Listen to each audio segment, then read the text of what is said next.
আমন্ত্রণ দীপ্ত সংবাদের সাথে আছি আমি তারান্নুম জ্যোতি। শুরুতেই জানাবো সংবাদ শিরোনাম। গত 15 বছরের র্যাব পুলিশের হাতে গুমের ঘটনা তদন্তে কমিটি গঠন, 1.5 মাসেই প্রতিবেদন। দল হিসেবে আওয়ামী লীগ নিষিদ্ধ চায় না সরকার, নির্বাচন কমিশনারদের দায়মুক্তি নিয়ে রুল। ধীর গতিতে উন্নতি হচ্ছে বন্যা পরিস্থিতির, এখনো 12 লাখের বেশি মানুষ পানিবন্দী, মৃত 27।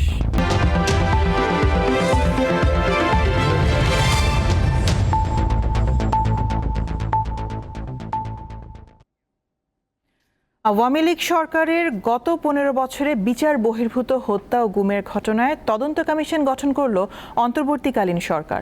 কমিশনের নেতৃত্বে থাকবেন অবসরপ্রাপ্ত বিচারপতি মঈনুল ইসলাম চৌধুরী। অন্য 4 জন সদস্য হলেন হাইকোর্ট বিভাগের অবসরপ্রাপ্ত অতিরিক্ত বিচারপতি ফরিদ আহমেদ শিবলি, মানবাধিকার কর্মী নূর খান, ব্র্যাক বিশ্ববিদ্যালয়ের শিক্ষক নাবিলা ইদ্রিস এবং মানবাধিকার কর্মী সাজ্জাদ হোসেন। মঙ্গলবার তদন্ত কমিশনের প্রজ্ঞাপন জারি করে মন্ত্রিপরিষদ বিভাগ। এতে আগামী 45 কার্যদিবসের মধ্যে কমিশনকে সরকারের কাছে প্রতিবেদন দাখিল করতে বলা হয়েছে। আওয়ামী লীগের সরকারের শাসনামলে ক্রস ফায়ারের নামে বিচার বহির্ভূত হত্যা, আইনশৃঙ্খলা বাহিনীর পরিচয়ে ধরে নেওয়ার পর মরদেহ উদ্ধার বা নিখোঁজের ঘটনাগুলো আলোচনায় ছিল। সোমবার জাতির উদ্দেশ্যে দেয়া ভাষণে অন্তর্বর্তী সরকারের প্রধান উপদেষ্টা ডক্টর মোহাম্মদ ইউনূস বিগত আওয়ামী লীগ সরকারের আমলে গুম খুনের সাথে জড়িত থাকা ব্যক্তিদের চিহ্নিত করে শাস্তি দেওয়ার ব্যাপারেও উল্লেখ করেছিলেন।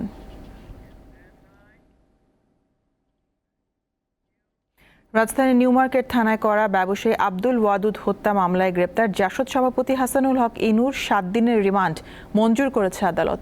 এছাড়া আদাবর থানায় করা পোশাক শ্রমিক রুবেল হত্যা মামলায় গ্রেপ্তার ওয়ার্কার্স পার্টির সভাপতি ও সাবেক সংসদ সদস্য রাশেদ খান মেননকে আরও 6 দিন রিমান্ডে নিয়ে জিজ্ঞাসাবাদের অনুমতি দিয়েছে আদালত। ঢাকার চিফ মেট্রোপলিটন ম্যাজিস্ট্রেট আদালত বিকেলে পৃথক 2 মামলায় এই আদেশ দেন। গত বৃহস্পতিবার বিকেলে গুলশানের বাসা থেকে রাশেদ খান মেননকে আটক করে পুলিশ, আর গত সোমবার রাজধানীর উত্তরা এলাকা থেকে গ্রেপ্তার হন হাসানুল হক ইনু।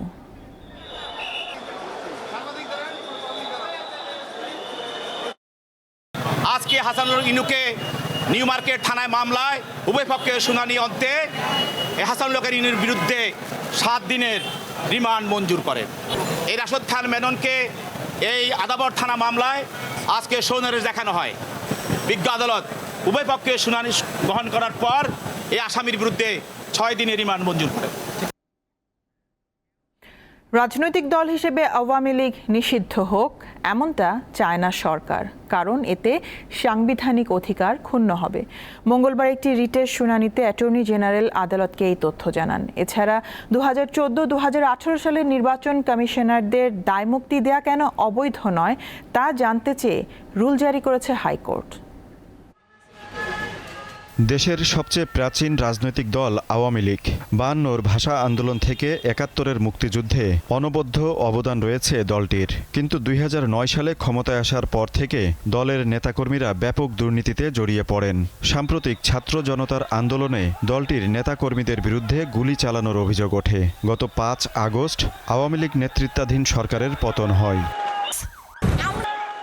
ছাত্র জনতাকে নির্বিচারে হত্যার দায়ে গত 19 আগস্ট বাংলাদেশ আওয়ামী লীগ নিষিদ্ধ ও নিবন্ধন বাতিল চেয়ে হাইকোর্টে একটি রিট করা হয়। ওই রিটের উপর মঙ্গলবার বিচারপতি AKM আসাদুজ্জামান ও বিচারপতি মোহাম্মদ মাহবুবুল ইসলামের বেঞ্চে শুনানি হয়। শুনানিতে রিটের বিরোধিতা করে বক্তব্য রাখেন অ্যাটর্নি জেনারেল। এই সরকার সিভিল রাইটস প্রোটেক্ট করার জন্য, গণতন্ত্র পুনরুদ্ধারের জন্য, মানুষের মত প্রকাশের স্বাধীনতার জন্যই গঠিত দায়িত্ব নিয়েছেন। সেই জায়গা দাঁড়িয়ে এই সরকার কখনোই কোনোভাবেই একটি রাজনৈতিক দলের নিবন্ধন বাতিল করার এই প্রক্রিয়া সমর্থন করতে পারে না। তিনি জানান, আওয়ামী লীগ নেতারা মানুষ হত্যা সহ যেসব অপরাধে জড়িত তাদের বিচার হবে, কিন্তু রাজনৈতিক বিষয় আদালতে গড়াতে পারে না বলে মত দেন তিনি। বাংলাদেশ আওয়ামী লীগের গুটি কয়েক নেতা কর্মীরা এমনভাবে অপরাধে জড়িয়ে পড়েছিলেন, কর্তৃত্ববাদী সরকার এমনভাবে অপরাধে জড়িয়ে পড়েছিলেন, এ ব্যাপারে কারোর কোনো দ্বিমত আপাতত দেখি না। তাদের অপরাধের বিচার যেভাবে রাষ্ট্রীয় আইন আছে সেভাবে করবেন। এদিকে হাইকোর্টের একই বেঞ্চ 2014 ও 2018 সালে প্রধান নির্বাচন কমিশনার এবং নির্বাচন কমিশনারদের নিয়োগ নিয়ে দেশের কোনো আদালতে প্রশ্ন উত্থাপন করা যাবে না বলে দায় মুক্তির আইন কেন অবৈধ ঘোষণা করা হবে না সে বিষয়ে রুল জারি করেছে। যদি কাউকে দায় মুক্তি দেওয়া হয় বিচার থেকে, তাহলে এতে সাংবিধানিকভাবে অবৈধ হয়ে যায়। এবং বাংলাদেশে অতীতে যে সমস্ত আইনে এই ধরনের দায় মুক্তি দেওয়া হয়েছে, সবগুলো আইনকে আমাদের হাইকোর্ট ডিভিশন এবং সুপ্রিম কোর্ট অতীতে অসাংবিধানিক ঘোষণা করেছে। 4 সপ্তাহের মধ্যে আইন ও নির্বাচন কমিশনের সচিবকে রুলের জবাব দিতে বলা হয়েছে। আজিজুল ইসলাম, দীপ্ত সংবাদ, ঢাকা। অন্তর্বর্তীকালীন সরকারের প্রধান উপদেষ্টা ডক্টর মোহাম্মদ ইউনূসের সঙ্গে সৌজন্য সাক্ষাৎ করেছেন বাংলাদেশে নিযুক্ত রাশিয়ার রাষ্ট্রদূত আলেকজান্ডার ভিক্যান্টিয়েভিচ মান্টিস্কি। বিকেলে রাষ্ট্রীয় অতিথি ভবন যমুনায় গিয়ে এই সাক্ষাৎ করেন রাশিয়ান দূত। এ সময় বাংলাদেশের বর্তমান সরকারের প্রধান উপদেষ্টাকে অভিনন্দন জানায় রাশিয়া। একই সঙ্গে বাণিজ্যিক, অর্থনৈতিক, বৈজ্ঞানিক ও কারিগরি, সাংস্কৃতিক, মানবিক সহায়তা বিনিময় জোরদার করতে সরকারি পর্যায়ে গঠনমূলক যৌথ কাজের প্রতিশ্রুতি পুনর্ব্যক্ত করে দেশটি। রুশ রাষ্ট্রদূতের পর ডক্টর ইউনূসের সাথে সাক্ষাৎ করেন পাকিস্তানের হাইকমিশনার সৈয়দ আহমেদ মারুফ। এরপর ঢাকায় নিযুক্ত সৌদি রাষ্ট্রদূত ঈশা বিন ইফসুফ আল দুহাইলান প্রধান উপদেষ্টার সাথে দেখা করেন। সৌজন্য এই সাক্ষাতে উভয় দেশের স্বার্থ সংশ্লিষ্ট বিভিন্ন বিষয় নিয়ে আলোচনা করেন তারা। এবার বন্যা প্রসঙ্গ।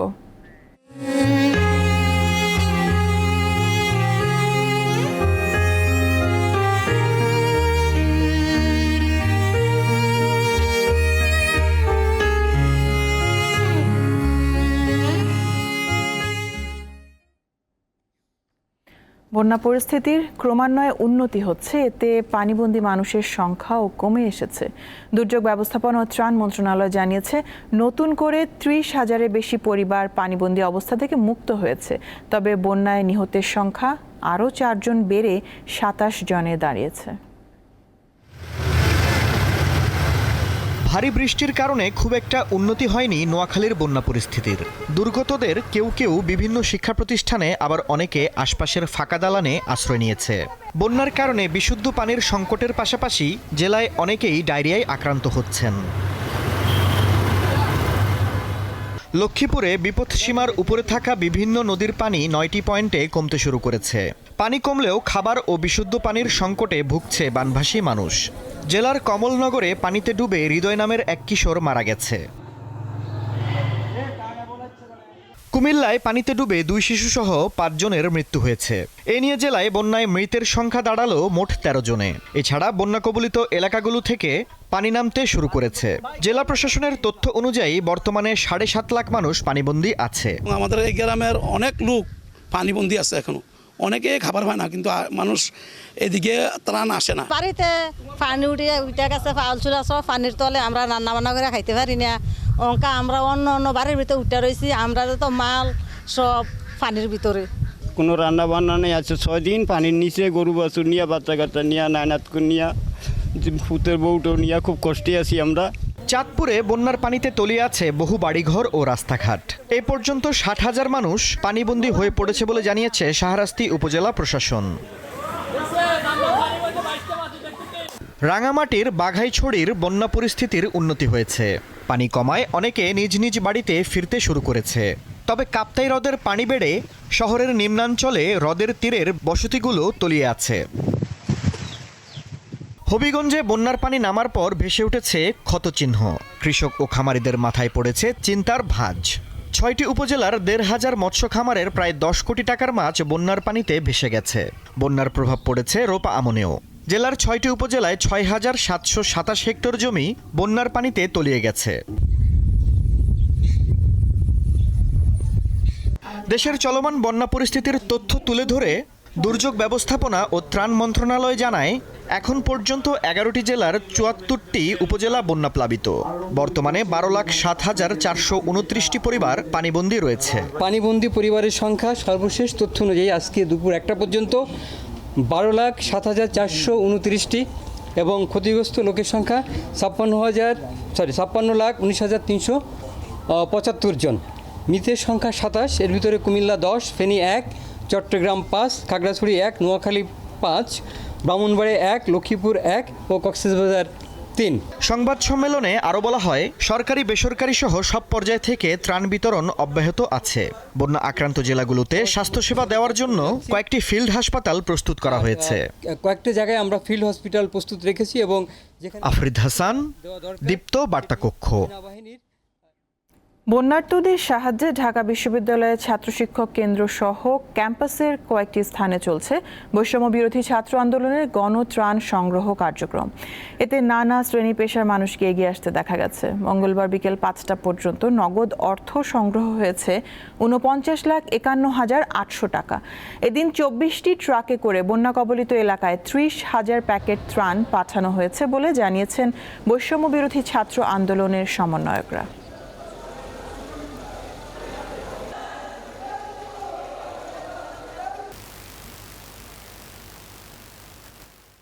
সকাল 8টা থেকে বিকাল 5টা অবধি যেই অর্থ সংগ্রহ হয়েছে এখন পর্যন্ত 49,51,800 টাকা। এটা নগদ অর্থ। এর মধ্যে অনলাইন ব্যাংকিং যেটা এটা অন্তর্ভুক্ত না। ডাকসু এবং টিএসসি থেকে 12টি করে প্রায় 24টি ট্রাক অলরেডি বন্যা কবলিত এলাকার জন্য রওনা দিয়েছে এবং এই 24টি ট্রাকে প্রায় 30,000-এর মতো প্যাকেজ রয়েছে এবং এই এক একটি প্যাকেজ বানানো হয়েছে এক একটি পরিবারের জন্য। ডেঙ্গুতে চলতি আগস্ট মাসে এখন পর্যন্ত মারা গেছেন 23 জন, যা এই বছরে এক মাসের সর্বোচ্চ মৃত্যু। আর 8 মাসে মারা গেছেন 79 জন।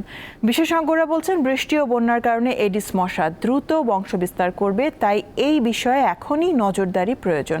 অন্যথায় আগামী মাসে আরও একটি দুর্যোগের সম্ভাবনা উড়িয়ে দেওয়া যায় না।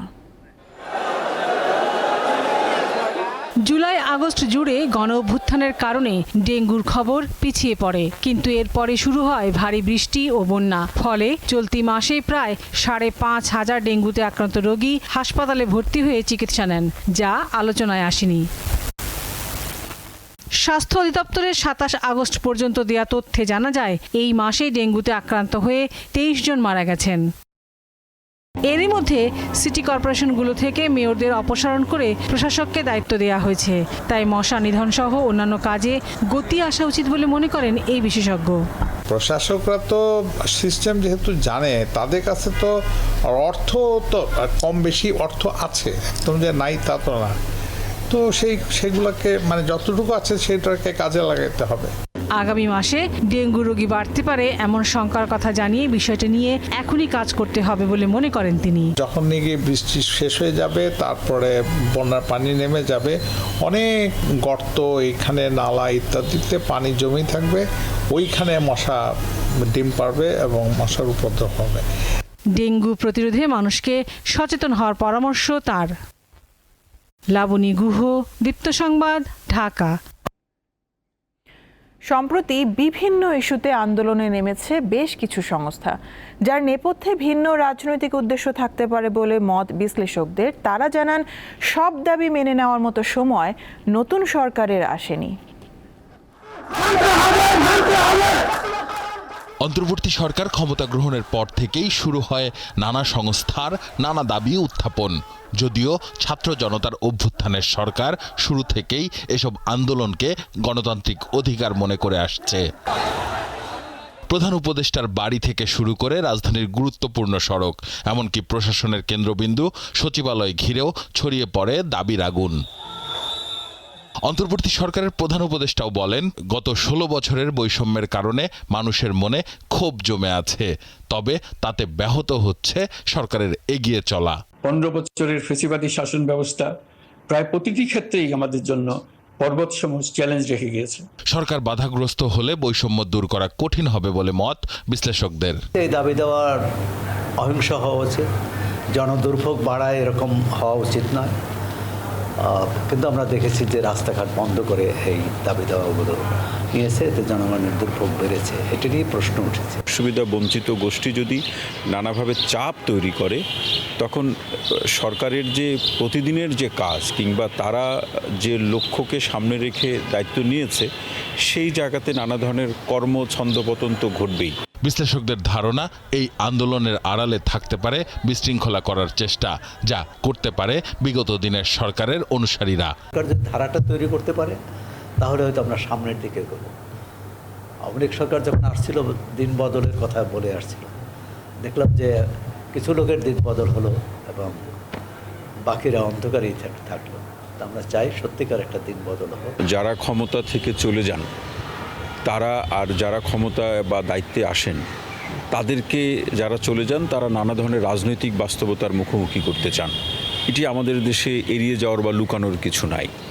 এখন সেটাকে আমরা কি বলবো, সেটাকে আমরা প্রতিবিপ্লব বলবো নাকি এই মুখোমুখি অবস্থাকে সরকার দায়িত্ব নিল তাদের কর্মকাণ্ড থেকে তাদেরকে দূরে সরিয়ে দেওয়ার যে প্রেক্ষাপট, এই ধরনের নানা ধরনের রাজনৈতিক প্রেক্ষাপট এখানে থাকতে পারে। নতুন গঠিত অন্তর্বর্তী সরকারের এখনই সব দাবি পূরণের মতো সক্ষমতা নেই বলে মন্তব্য করেন বিশ্লেষকেরা।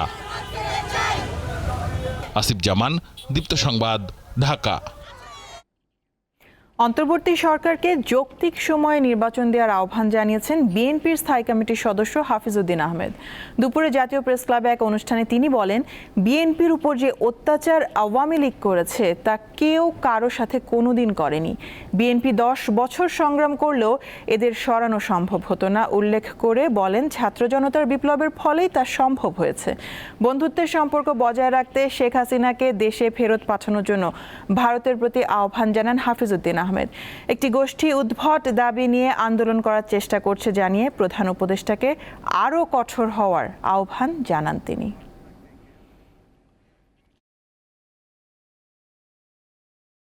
তার মধ্যে 622 জন লোক আশ্রয় নিয়েছে সেনানিবাসে, 487 জনই পুলিশ কর্মকর্তা।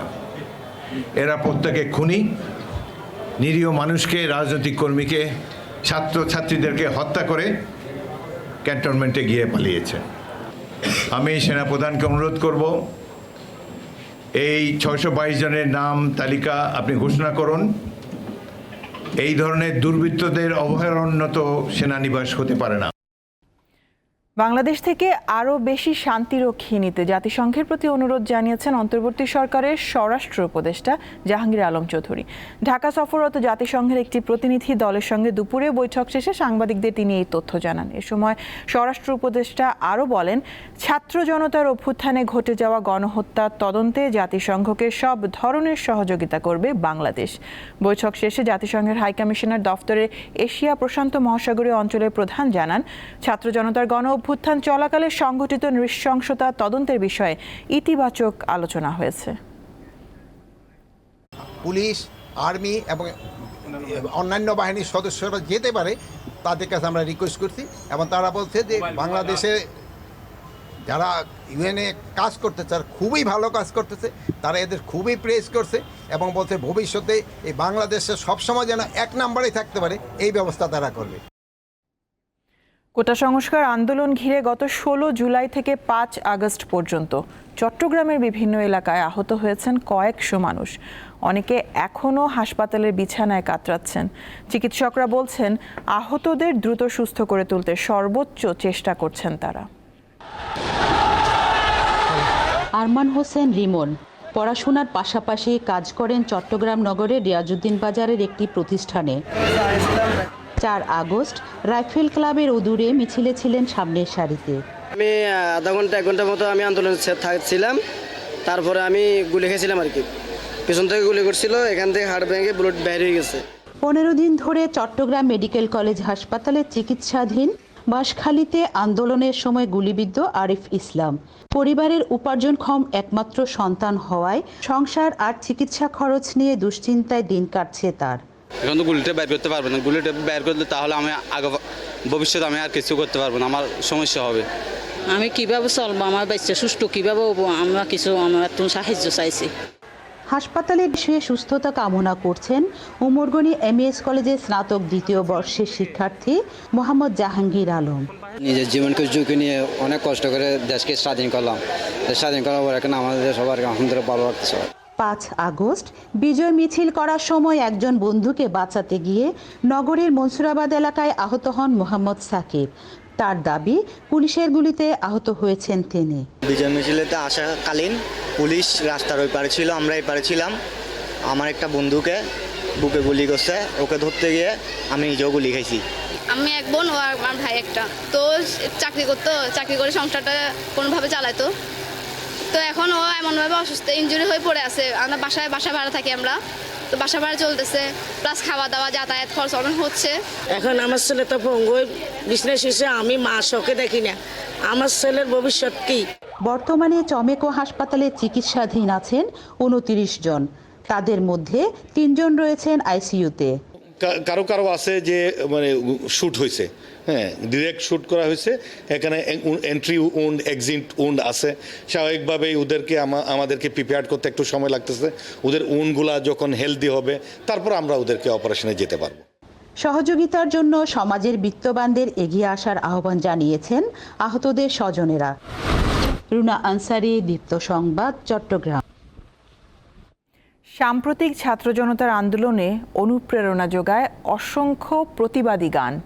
ভাষা আন্দোলন কিংবা মুক্তিযুদ্ধ, সব সময় এসব গান ছিল মুক্তিকামী মানুষের হাতিয়ার।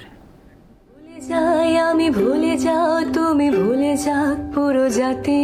কোটা সংস্কার আন্দোলন ঠেকাতে স্বৈরাচারী সরকার যখন নির্বিচারে ছাত্র জনতার উপর গুলি চালাচ্ছিল, ঠিক তখন এই গানটির মাধ্যমে প্রতিবাদ করেন তরুণ শিল্পী পারশা মেহজাবিন পূর্ণি। সে সময় গানটি সামাজিক মাধ্যমে ভাইরাল হয়, দেখেন কোটিরও বেশি মানুষ।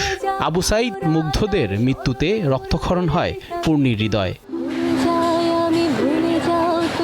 গানটি লেখা ও সুর করেছেন তিনি নিজেই। দুঃখ থেকে আমার লেখা একটি গান, রাত 2টোর সময় বসে লেখা। গানটার মধ্যে আমি প্রত্যেকটা লাইনে আসলে আমার চারপাশে ঘটে যাওয়া বিভিন্ন গল্পের বর্ণনা দিয়েছি। ছোটতে অল্পতেই মাত্র 1.5 মিনিটের গানে আমি অনেক কিছু বোঝাতে পেরেছি।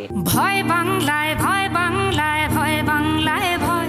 শিক্ষার্থীদের কোটা সংস্কার আন্দোলনকে কেন্দ্র করে প্রকাশ হয়েছে অসংখ্য প্রতিবাদী গান, যা লাখো জনতাকে ঘর থেকে নামিয়েছে রাজপথে, জুগিয়েছে সাহস। কণ্ঠশিল্পী ফারজানা ওয়াহিদ শায়ানের ভয় বাংলায়, অনেক সূত্রধরের তুমি কে আমি কে, রাজাকার রাজাকার, র্যাপার হান্নানের আওয়াজ উড়া, সেজানের কথা ক, 24-এর গেরিলা এবং সিয়াম ফারদিনের আবু সাইদের মতো বহু গান বৈষম্য বিরোধী আন্দোলনে রসদ জুগিয়েছে। হাসিনা সরকারের বিরুদ্ধে কয়েক বছর আগের করা ইথুন বাবুর দেশটা তোমার বাপের নাকি গানটি হয়ে ওঠে ছাত্র জনতার প্রতিবাদের ভাষা। গানটি তৈরি করে পালিয়ে বেরিয়েছিলেন তিনি। ভিতরে যে গান নিয়ে ঢুকা যায়, মানুষকে যে উজ্জীবিত করা যায়, এটা 71-এর চেতনা থেকে আমার ভিতরে কাজ করেছে। প্রায় 1.5 বছর 2 বছর আগে কিন্তু এই গানটা লিখে রাখছিলাম। কতদিন বাসায় ঘুমাইনি, আমাদের মৌসুমি কতদিন বাসায় ঘুমায়নি। আমাকে তো মেরে ফেলার অনেক রকম প্রকল্প ছিল। ভাষা আন্দোলন কিংবা মুক্তিযুদ্ধ, যুগে যুগে মুক্তিকামী মানুষের হাতিয়ার হয়ে উঠেছে গান। জুলাইয়ের গণ অভ্যুত্থান সবাইকে ফের মনে করিয়ে দিয়েছে বিষয়টি।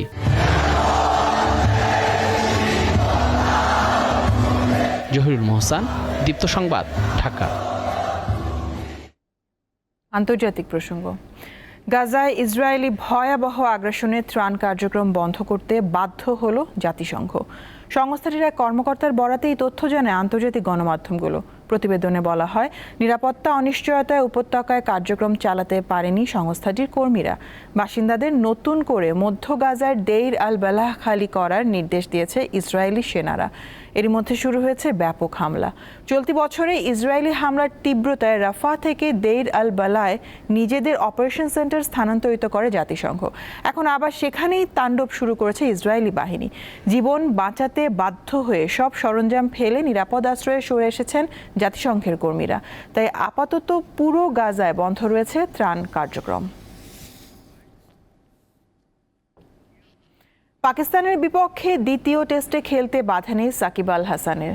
মামলার বিষয়ে লিগ্যাল নোটিশ হাতে পাওয়ার আগ পর্যন্ত সাকিবকে নিয়ে আলাদা করে ভাবছে না বিসিবি। আর নোটিশ পেলে বোর্ড সভা করে সিদ্ধান্ত নেওয়া হবে বলে জানালেন বিসিবি পরিচালক আকরাম খান।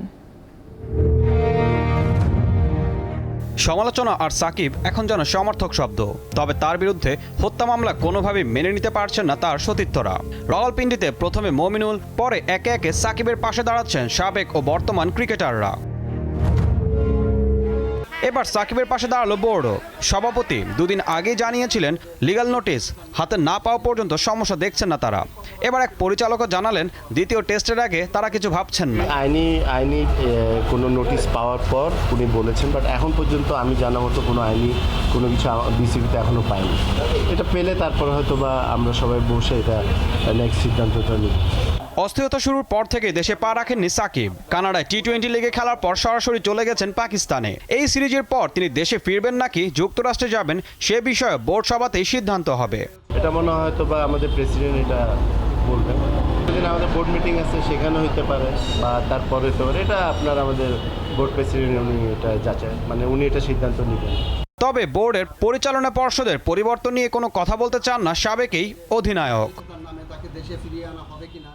ঈশান হাসান, দীপ্ত স্পোর্টস। এই সাথে শেষ করব দীপ্ত সংবাদ শিরোনামগুলো জানাবো আরও একবার। গত 15 বছরে র্যাব পুলিশের হাতে গুমের ঘটনা তদন্তে কমিটি গঠন, 1.5 মাসেই প্রতিবেদন। দল হিসেবে আওয়ামী লীগ নিষিদ্ধ চায় না সরকার, নির্বাচন কমিশনারদের দায় মুক্তি নিয়ে রুল। ধীর গতিতে উন্নতি হচ্ছে বন্যা পরিস্থিতি, এখনো 12 লাখের বেশি মানুষ পানিবন্দী, মৃত 27।